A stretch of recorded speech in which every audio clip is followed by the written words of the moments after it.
Engineer محمد علی مرزا نے اس سے پہلے بھی ایک بیان کیا تھا مسئلہ نمبر 36 کے نام سے، ضعیف الاسناد اور من گڑھتا حدیث کے فتنے کا تحقیقی جائزہ، اور حال ہی میں ایک بیان کیا ہے صحیح مسلم کے مقدمہ کے حوالے سے۔ پرانے بیان میں بھی اور اس بیان میں بھی انجینئر محمد علی مرزا نے کچھ خیانتیں اور کچھ غلط بیانیاں کی ہیں، بالخصوص ضعیف حدیث کے حوالے سے جو امام مسلم رحمۃ اللہ کا نقطہ نظر پیش کیا ہے وہ بالکل سرے سے الٹ کر کے پیش کیے۔ جو امام مسلم رحمۃ اللہ کہنا چاہتے ہیں اس کو الٹ کر کے مرزا نے پیش کر کے ضعیف احادیث پہ اس کو فٹ کرنے کی کوشش کی ہے۔ ضعیف حدیث کے بارے میں، محض ضعیف کے بارے میں وہ بات نہیں کر رہے، بلکہ امام مسلم رحمۃ اللہ بات کر رہے ہیں موضوع، من گڑھ، جعلی اور فیبریکیٹڈ حدیث کے بارے میں۔ اور یہ جو الفاظ ہیں وہ الفاظ اس بات کا بالکل واضح پتہ دیتے ہیں۔ جیسا مرزا کہتا ہے نا میں ورڈ ٹو ورڈ پڑھ کے سنانے لگا ہوں، ورڈ ٹو ورڈ کا نام لیتا ہے اور پھر ترجمہ پڑھ کے سنانا شروع کر دیتا ہے، اور پتہ نہیں اس کو چلتا کہ میں کون سے لفظ جو ہیں وہ امام مسلم رحمۃ اللہ کے بول رہا ہوں اور کون سے اپنی طرف سے لفظ درمیان میں ایڈ کروں۔ امام مسلم رحمۃ اللہ علیہ نے جو صحیح مسلم کے مقدمہ کی روایت نمبر 92 کے تحت جو عبارت لکھی ہے وہ ہرگز محض ضعیف حدیث کے بارے میں نہیں ہے، بلکہ وہ موضوع اور من گڑھ اور جعلی حدیث کے بارے میں ہے۔ مثال کے طور پہ امام مسلم رحمۃ اللہ لکھتے ہیں کہ اذا کان الراوی لہا لیسا بمعدل للصدق والامانہ، جب راوی سچا نہ ہو، امانت دار نہ ہو،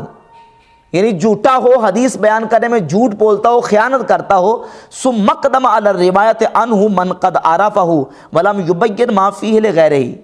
اور وہ محدث اور وہ راوی جو روایت اس روایت کو بیان کرے اور ایسے بندے کے سامنے بیان کر دے جو اس راوی کو جانتا نہ ہو، ممن جاہل معرفتہ کان آثما بفعلہ ذالک، تو یہ محدث گناہگار ہوگا جو اس نہ جاننے والے کے سامنے بغیر بتائے ایسے جھوٹے راوی کی روایت کو بیان کرتا ہے۔ کیوں؟ اس لیے فرماتے ہیں کہ اکثرھا اکاذیب، کیونکہ ایسے جھوٹے راوی کی اکثر روایتیں جھوٹی ہوں گی، یعنی موضوع من گڑھ ہوں گی، لہذا ایسے جھوٹے راوی کی اور خائن راوی کی روایتیں لوگوں کے سامنے بغیر بیان کیے اس کا کذب یہ بیان کرنا جائز نہیں ہے۔ یہ تو جھوٹی اور من گڑھتا حدیث کے بارے میں امام مسلم رحمۃ اللہ فیصلہ دے رہے ہیں، اور مرزا اس کو فٹ کر رہا ہے محض ضعیف حدیث کے بارے میں۔ جبکہ ضعیف حدیث کے بارے میں تو ائمہ محدثین میں امام احمد بن حنبل، امام سفیان ثوری، امام یحییٰ بن معین رحمۃ اللہ، امام بخاری، امام ترمذی، امام نسائی، ابن ماجہ، محدثین، جمہور محدثین اس بات پر متفق ہیں کہ ضعیف حدیث فضائل اعمال میں قبول کی جائے گی۔ اس پر بحمد تعالیٰ میں درجنوں حوالے پیش کر سکتا ہوں۔ امام احمد بن حنبل رحمۃ اللہ کے والے سے امام خطیب بغدادی نے الکفایہ میں لکھا، امام حاکم نے اپنی کتاب مستدرک علیہ صحیحین کی جلد نمبر 2 صفحہ 50 پر امام عبد الرحمن بن مہدی کے والے سے لکھا۔ بڑے بڑے ائمہ محدثین نے اس بات کو بیان کیا ہے کہ فضائل اعمال میں ضعیف حدیث قابل قبول ہے، ضعیف حدیث حجت ہے۔ جامع ترمذی سے ایک مثال پیش کر دیتا ہوں، 199 نمبر حدیث ہے 199، کہ نبی پاک صلی اللہ علیہ وسلم نے ارشاد فرمایا من اذن، جو بندہ اذان دے تو اسے چاہیے کہ وہی اقامت کہے، یعنی بہتر یہ ہے کہ وہی اقامت کہے۔ اب یہ افریقی راوی سے روایت ہے، اس میں جو راوی ہے وہ ضعیف ہے۔ امام ترمذی رحمۃ اللہ فرماتے ہیں کہ یہ افریقی راوی ضعیف ہے، لیکن اس حدیث کے مطابق عمل ہے، عمل اہل علم کا اسی حدیث کے مطابق ہے۔ اگر حدیث ضعیف بیان کرنے والا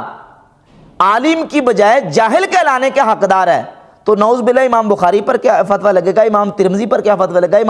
امام مسلم رحمۃ اللہ پر کیا فتویٰ لگے گا۔ تو یہ مطلب ہرگز امام مسلم رحمۃ اللہ کا نہیں، یہ خیانت کر کے مرزا نے امام مسلم رحمۃ اللہ کی عبارت سے اپنی طرف سے غلط مطلب کشید کیا ہے۔ ابھی میں آپ کے سامنے صرف ایک حوالہ پیش کر دیتا ہوں، درجنوں محدثین کی آراء میں سے صرف ایک حوالہ امام حاکم رحمۃ اللہ تعالی علیہ نے اپنی کتاب المستدرک علی الصحیحین کی جلد نمبر 2 صفحہ نمبر 50 پر امام عبد الرحمن بن مہدی، بہت بڑے امام محدث ہیں، ان کا حوالہ بیان کیا، لکھتے ہیں اذا روینا عن النبی صلی اللہ علیہ وسلم فی الحلال والحرام والاحکام، جب ہم رسول اللہ صلی اللہ علیہ وسلم سے حلال و حرام اور احکام کے بارے میں حدیث روایت کرتے ہیں، شددنا فی الاسانید، تو ہم اس کی سندوں میں سختی کرتے ہیں، وانتقدنا الرجال، اور اس کے راویوں پر نقد کرتے ہیں،